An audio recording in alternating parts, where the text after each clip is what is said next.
Here we go. Scoot that big.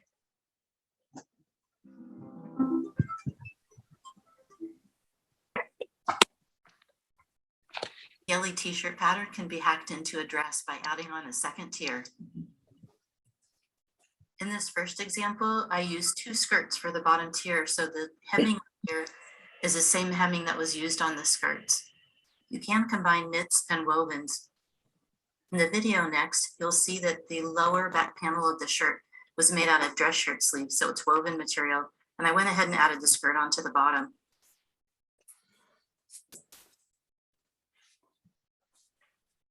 Two dress shirt sleeves in the light gray. The hem is uneven and it has some ruching. I took the parts that were hanging really low and I brought them up together with a safety pin. This is the inside of the ruching where the safety pins have pulled up the fabric, and a couple details of the safety pins in the skirt. There are a few details I added just for fun. I added a fabric patch and then some bead and button embellishments right on the neckline, and I added a patch pocket from a dress shirt. In this next example, I wore this t-shirt for a couple years before I changed it into a dress, and I added a combination of various knits from t-shirts onto the bottom, making a bottom tier, sticking it underneath, and then sewing it on. In this case, the original t-shirt was all knit, and I added all knit panels on the bottom. It flows really nice, super comfortable. That's cute. Oh, it's like wearing pajamas. On the front of the t-shirt that I wasn't overly fond of, so I didn't overlay with a couple laces I had laying around, lace fabric, and some roses up top, and then just a little accent down at the bottom. So cute. A really good example of where it's a mix of wovens and knits. In fact, there are wovens and knits on the hemline. The flowery part is from a vintage tablecloth, and the blue part is from a t-shirt. Oh my God. On that lower tier, the blue part, the t-shirt, I layered underneath, and then the part that's the vintage tablecloth, I layered on top. Matching flower out of the Judy pattern. Here you can see that I rolled up the sleeve to make a cuff and stitched it in place. Notice the hem is asymmetric, and you may notice also that there's some pleating on the blue knit side. It hangs a little heavier there because there's more fabric on that side. I added a pocket that I saved from a dress shirt. You've now seen 3 examples of where you can turn your Ellie t-shirt into a dress, a very comfortable and flattering dress. If you'd like the free 1-page hack sheet, go to the Paganoonoo blog from Paganoonoo.com and then search for Ellie dress hack.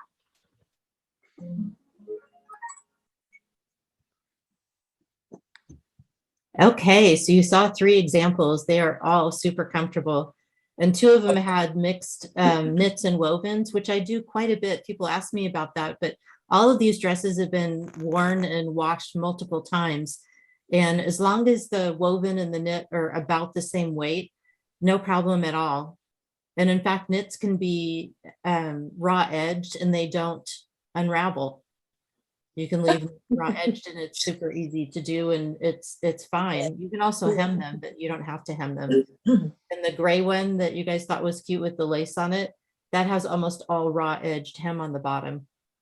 Oh my God. So the next thing I'm going to do is go through that the hack sheet, which I don't know if you caught that, but if you go to Paganoonoo.com, on the upper right hand corner it says blog. If you click on blog, it is a blog entry, and you can get, there's a link on there to go ahead and get that hack sheet. So you don't have to do it right now. I have almost all of the text and we're going to go through it, but just so you have that available. And I thought it'd be helpful to see the examples first before going through all the text, just so you have an idea of the different ways that it could look. So let me share screen and go to my PowerPoint slides. And let me make it big. All right. If you have chat open or viewing open, and there are people in the way, you can shrink that down so that there's nothing in your way, which I just did. So let me go backwards. I think I didn't start on the very beginning one. I'm getting a quick tour. All right, Ellie dress hack. So those are the three that I showed in the video. And you can see in the middle, it's a little blurry, but that is the actual pattern. And so that's what you end up with. You end up with a t-shirt that has a swing back on it. And you could see that swing back on all of the dresses. And what you're doing for the hack is you're adding a tier to the bottom and add it to make it as long as you want. So it involves adding another tier of fabric to the finished t-shirt, and you can do it with any type of fabric. You can do it with knits, or you can do it with wovens. The pattern for the Ellie t-shirt shows how you can make it with dress shirt sleeves on the back, but you don't have to do that. You can do, I've done a skirt before, I've done just flat fold fabric, but you end up with a high-low hem and you decide how high and low you want it. So one of the tricks is figuring out what you want to have happen with the hem on the dress. And so the link to the video is the one that we just watched. So you want to figure out what you want to do for the tier for the dress. Do you want it to be the same length? Do you want it to be multiple lengths? Do you want it to have a high-low aspect? So this actually isn't an Ellie, but it's given the same treatment. So the simplest thing to do is to make a band that's all the same height and insert it directly under the existing shirt hem and then just stitch it on. And in that case, the dress hem is going to mimic the high-low of the shirt. So you want the band for the bottom to be just long enough to cover whatever you want to cover. Like I like to cover my knees in the front and then just stop a little bit below that. But I don't like anything above my knees. So I would make sure whatever the length the band was that I was doing it just so that it covered the knees. And it's automatically going to cascade down in the back because the shirt's made as a high-low shirt, which this one happened to be too. So you want to make the band that height, but you also need a 1-inch extra seam for an overlay because you're going to layer the, and I'll show you this with a live example, you're going to layer the t-shirt over the band and you're going to stitch it in place. So you need a seam allowance on the top. And I always do it pre-hemmed with the band because it's difficult to hem it, especially if you have some pleating once you've got it on the dress, because especially with pleating, it's just difficult to work with. Does that make sense? Yep. Okay. I forgot to say I'm pretty informal, so you can definitely ask questions at any point. Here's the one with the lace on the front. A second way to do it is to make a band, but you're gonna, if you want the dress to all be a particular length, right, like right here, it's at knee length, and in the back, it doesn't hang down low. And the way I did that was take the height for the largest measurement, which is in this case is going to be in the front, and the width of the shirt bottom extra if you want some pleating, plus an extra 5 inches just for hemming and safety. I like it pre-hemmed, but you may not. In this case, I had raw edges. So you can piece it together from multiple fabrics, woven or knit. You sew it into a band, and then you're going to take that band. Let me go to the next slide. And you're going to slip the band onto an ironing board, right side up. So the hem would be facing into the ironing board, and you're going to slide the dress over the top of it. And you're going to measure, well, first let me go back. Let me go back because I'm skipping something. Oh, I don't have it in here. So you've got this band and you want to figure out if you want it all to be knee length, what is the measurement you need in the front? What are the measurements you need on the side? And what is the measurement you need on the back? So that's where you're going to actually put your shirt on the band. If you have those measurements, once you slide it over the ironing board, then you can pin it at those points on the side, the front and the back, and then you can kind of even it all out. So you can see in this one how it's longer in the front and then it cascades shorter in the back. And it's not the same length here that it is right here, it's shorter. So that's because I measured on this side, I measured on the front, I measured on the back. And then when I slid the top over the band, slid it down like this, I just put it at those marks. If this was, 16 inches and this was 12 inches. I had it marked, and that told me exactly where to put it so that it would fall on my knees when I put it, when I sewed it on. I feel like I rambled. Does that one make sense at all? Oh, someone's talking, but I think I can't hear it. No, it says talking George Paganini. That's just me. Okay. So we'll go from there. A trick for doing this kind of hemming is to try on a skirt underneath your Ellie t-shirt that's exactly the length that you want. And then you can have someone help you measure down to the length of that skirt, front, side, and back. And that's easier than trying to pick the place on your leg.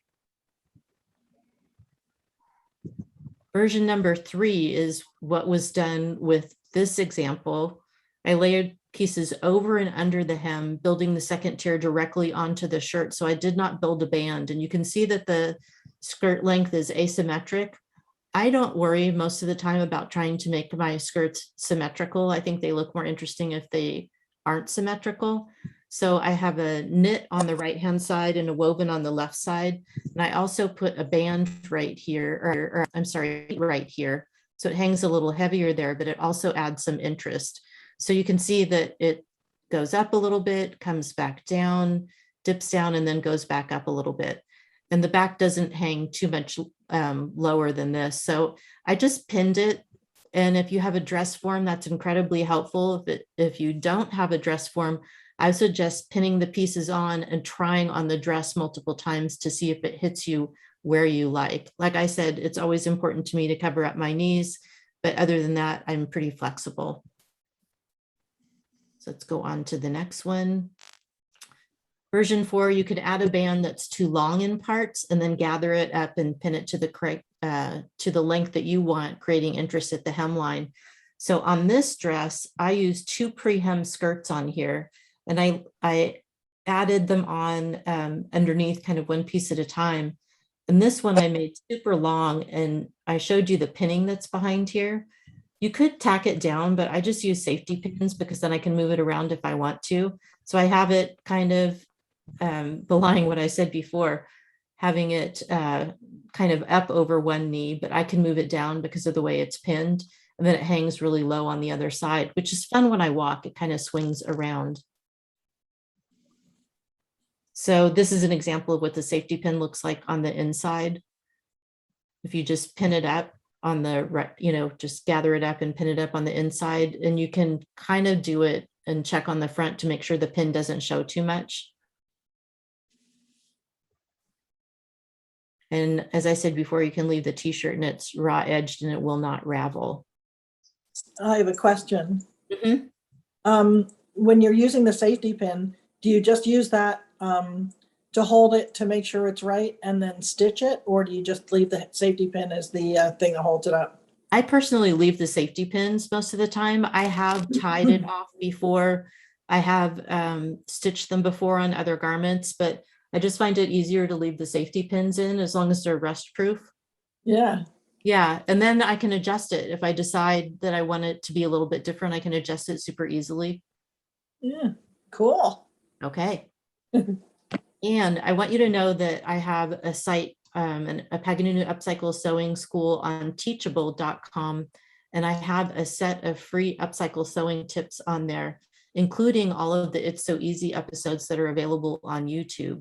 So if you just type in Paganoonoo Upcycle Sewing.teachable.com or Paganoonoo Upcycle Sewing Teachable and search for it, you can probably find it. I believe I have a link also on Paganoonoo.com for that.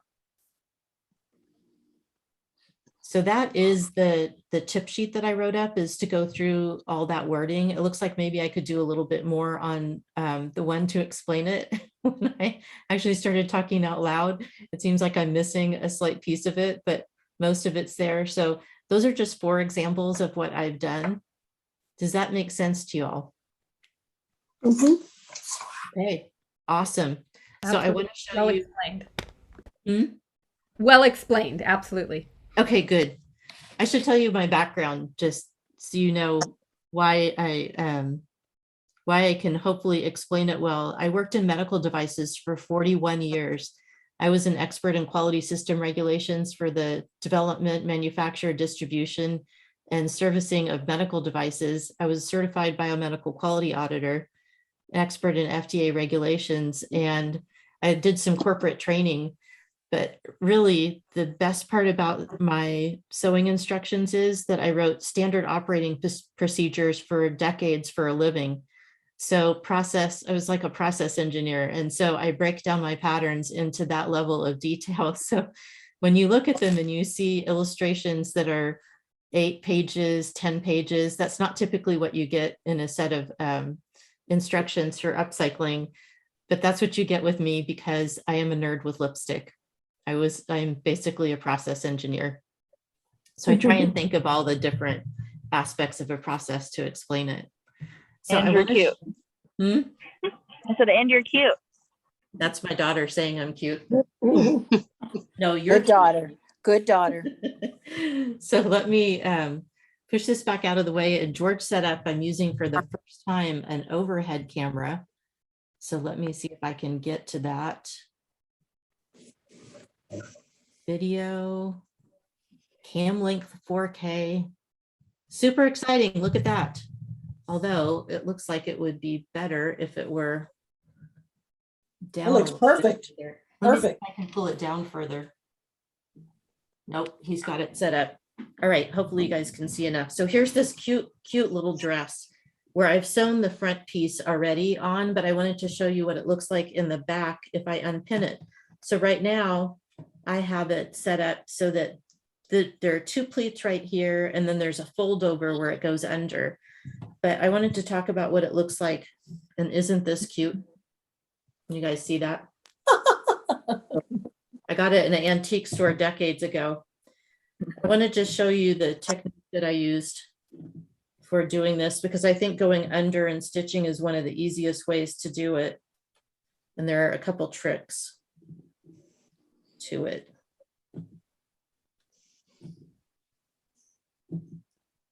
So I left the back unattached so I can pull it away.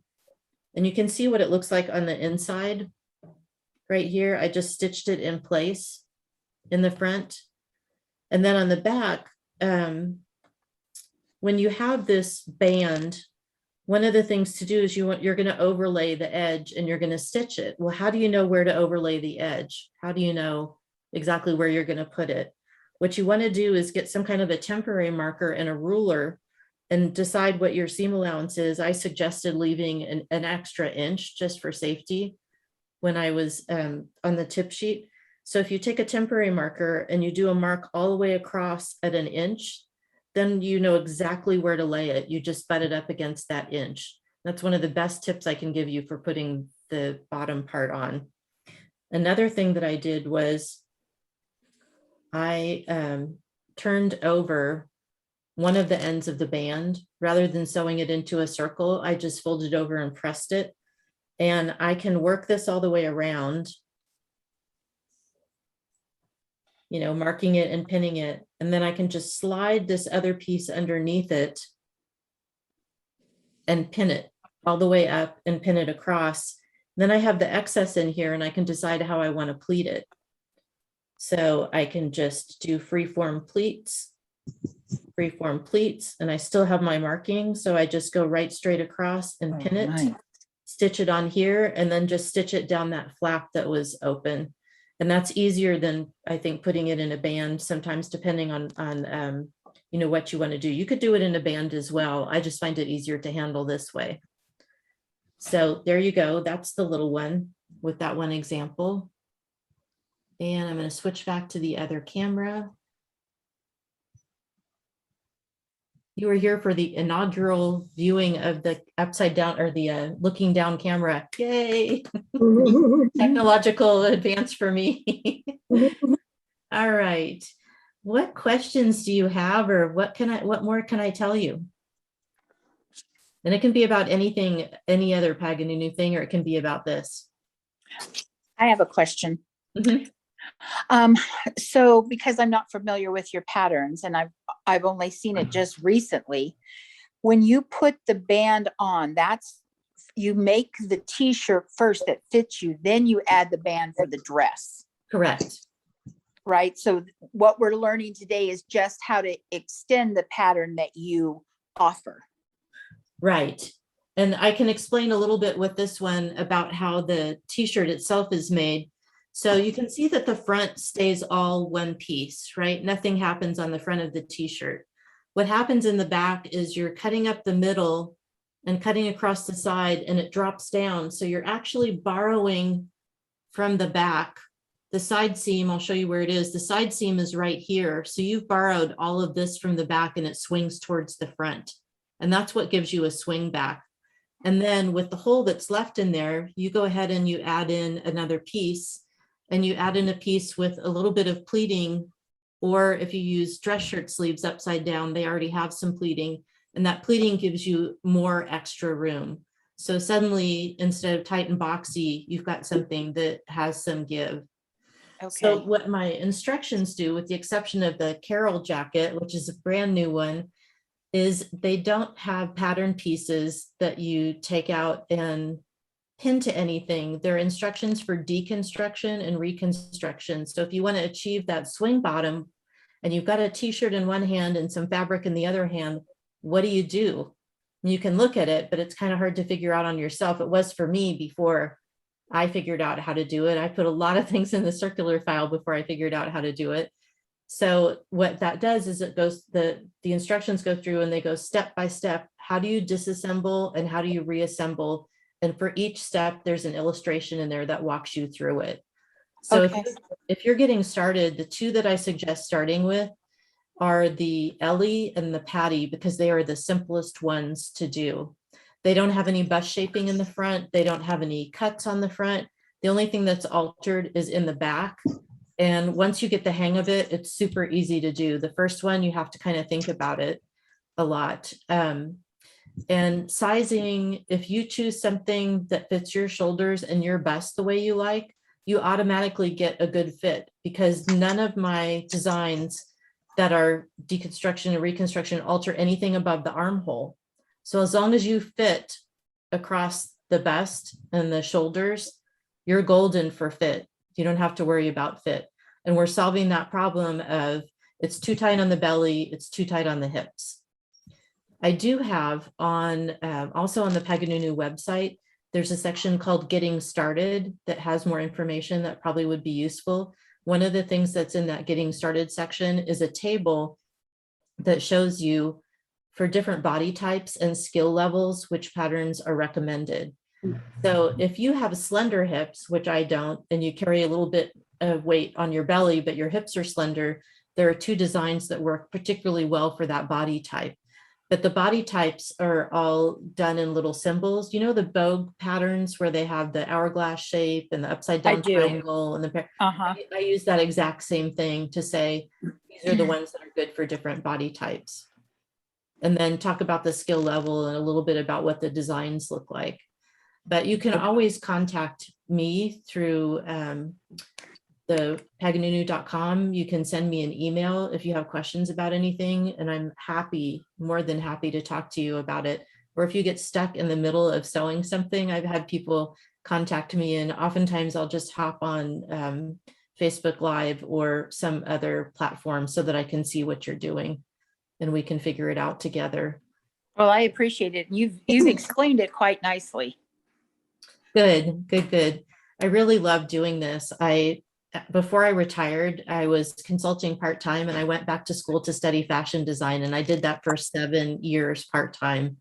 So I do have a formal background in fashion design now. They didn't teach us about upcycling. I had to teach myself, but I learned a whole bunch about design principles, and I use those in my patterns and in my explanations a lot. But I have an unusual company in that there aren't a lot of people putting out upcycling instructions. And mine are geared towards making it as simple for you as possible to upcycle. You can see behind me, this is not my wardrobe. This is not my closet. This is my stash. If you're an upcycler, and I do a lot of things with dress shirts, then this is what you have. Instead of piles of fabric, you have stacks of shirts in the closet. My husband was kind enough to make a 2-tier closet for me so that I can have all my dress shirts in there.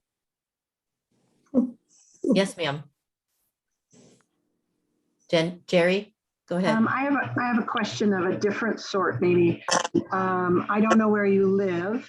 And where I live, a t-shirt, jeans, and a fleece jacket are normal attire. How is it walking out the door in something as unusual as these garments? Well, I live in California, so we tend to be a little progressive here. I live in the Bay Area in California. Okay. But I've traveled all over the place with my t-shirts. I've even traveled to Europe wearing them. And I almost always get stopped by somebody that says, where did you get that? That's so unusual. And really, most of the time, they're quite intrigued. And when I explain to them that I took 2 used garments and put them together and made something new, they're fascinated. So I think it's just fine. And I actually have used the Ellie t-shirt for a sweatshirt before. I have one where if the only thing that you really need to do if you're working with a sweatshirt or a heavy sweater is match the weight of the fabric that you're going to put in the back panel. So when I did it for literally a button-up hoodie, when I cut the back out, I put in a felted cashmere back. So I had a cashmere sweater that had holes in it, which I patched over the holes, and I put it through the washer twice so it shrunk as much as it was going to shrink so that I could wash my hoodie, which I've washed many times since then. And I used the Ellie method and I made a swing bottom out of my hoodie because I can't zip up a hoodie either. You know, I can buy one and it'll at my hips, the zipper just comes out right. And if I pull it together, I look ridiculous. And so it does work for sweaters. It works for long sleeve t-shirts. It works for short sleeve t-shirts, just about any kind of a knit shirt that you want room in, it works.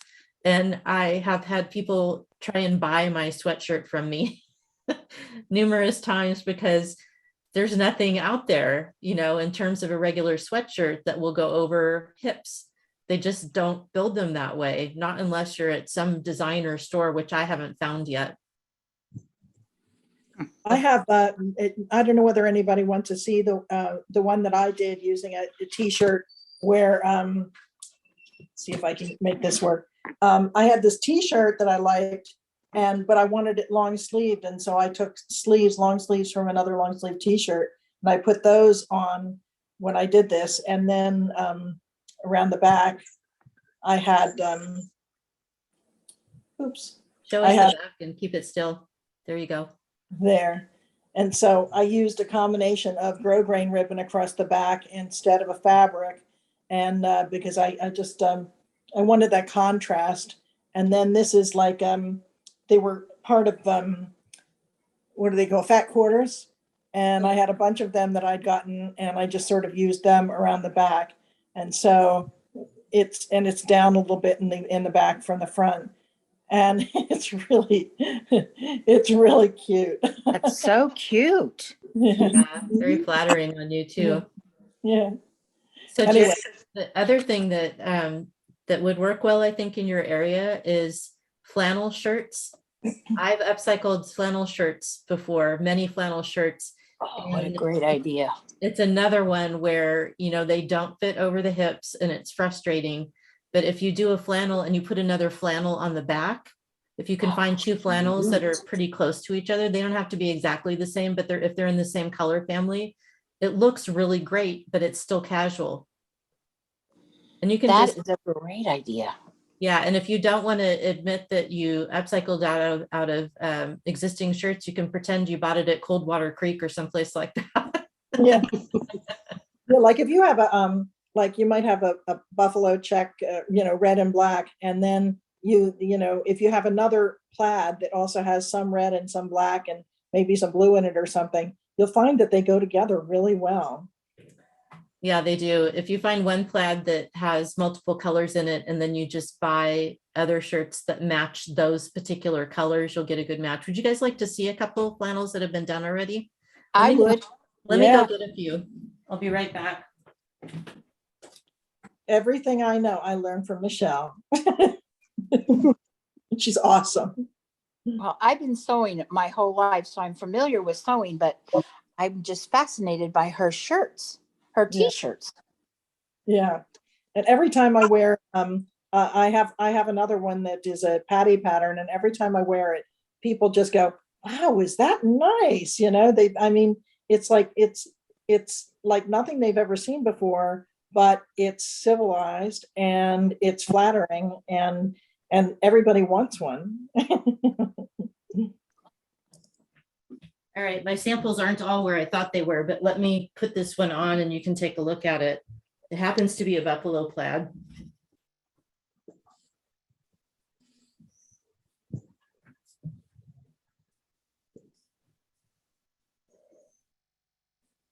That fits me pretty well on the shoulder. The seam is right here on the shoulder, which is almost at the top.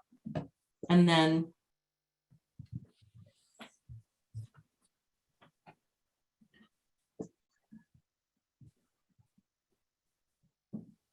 can you see the back? Mm-hmm. Yeah, that little pocket in the back too.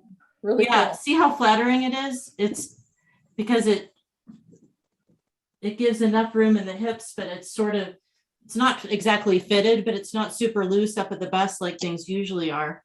And I put a pocket on it. That's really cute. Yeah, let me show you the back just without me in it.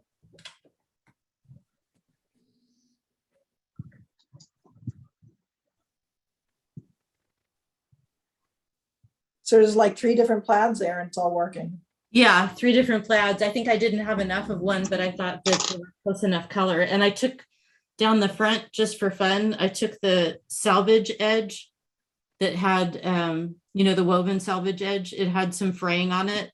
I went ahead and put that on the placket just for a little bit of interest. They're really a good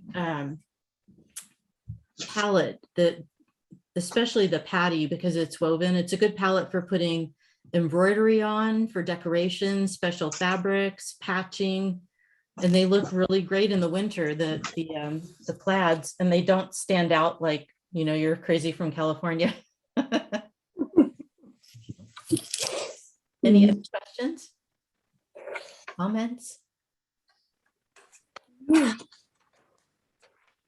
Well, thank you for being here today. I really appreciate you coming, and I will probably edit the tail end of this and put the video link up on the Paganoonoo Upcycle site in case you wanted to let somebody know about it and have them be able to watch as well.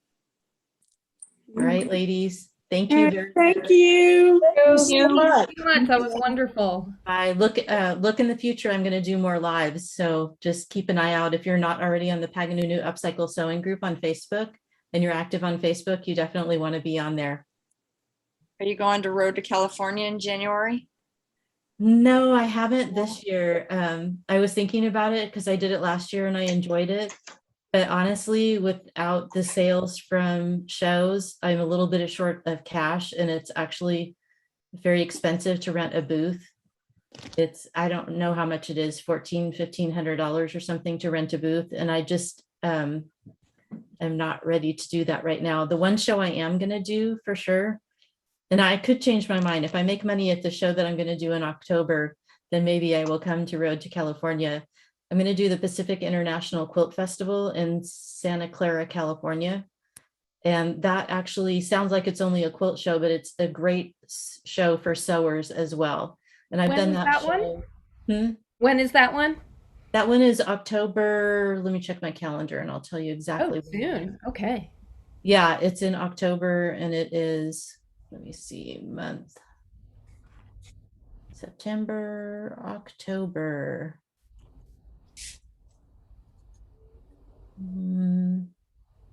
Why is it not showing up on here? I can Google it too, now that I am made aware.